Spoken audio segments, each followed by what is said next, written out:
నా పేరు వెంకటలక్ష్మి అండి. నా వయసు 30. నేను హౌస్ వైఫ్ని. నాకు పెళ్ళై 6 ఏళ్ళు అవుతుంది, కానీ ఇంకా పిల్లలు పుట్టలేదు. ఎందుకని హాస్పిటల్కి వెళ్ళి చెక్ చేసుకుంటే నాకు థైరాయిడ్ ఉందని చెప్పారు. చాలా హాస్పిటల్కి వెళ్ళి మెడిసిన్స్ వాడాను, కానీ ఫలితం లేకపోయింది. దీంతో ఇంట్లో చిరాకులు మొదలయ్యాయి.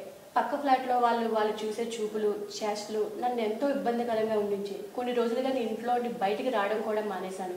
కానీ మా పక్క వీధిలో లలిత అని ఆవిడ మెడి9 హోమియోపతి హాస్పిటల్లోని జాబ్ చేస్తున్నారు. ఆవిడ మీరు చాలా హాస్పిటల్కి వెళ్ళి ప్రయత్నించారు కదా, చివరిగా ఈ హాస్పిటల్కి వెళ్ళి ప్రయత్నించండి అన్నది. నేను కూడా చాలా హాస్పిటల్కి వెళ్ళి మెడిసిన్స్ అవి వాడాను, కానీ లాభం లేకపోయింది. నేను ఫైనల్గా మెడి9 హోమియోపతి హాస్పిటల్కి వెళ్ళి చెక్ చేసుకుందాన్ని నిర్ణయించుకున్నాను. వాళ్ళు నాకు చాలా టెస్టులు చేశారు. టెస్టులు చేసి ఒక 6 మంత్స్ మీరు కోర్స్ వాడాలని చెప్పారు. వాళ్ళు 6 మంత్స్ కోర్స్ మినిమం వాడాలని చెప్పారు. దాంతో ఆహారము, డైట్ విషయంలో కొన్ని ఎక్సర్సైజులు కూడా చెప్పారు.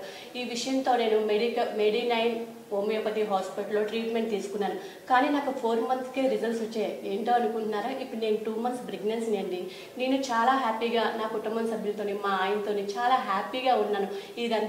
ఇదంతటికీ కారణం మెడి9 హోమియోపతి హాస్పిటల్. నేనైతే నా ఫ్యామిలీతో హ్యాపీగా సంతోషంగా ఉన్నాను. మీరు కూడా ఈ ప్రాబ్లం ఫేస్ చేస్తుంటే ఇంకా మెడి9 హోమియోపతి హాస్పిటల్కి వెళ్ళి చెక్ చేసుకోండి. మీరు కూడా మీ కుటుంబంతో హ్యాపీగా ఉండండి.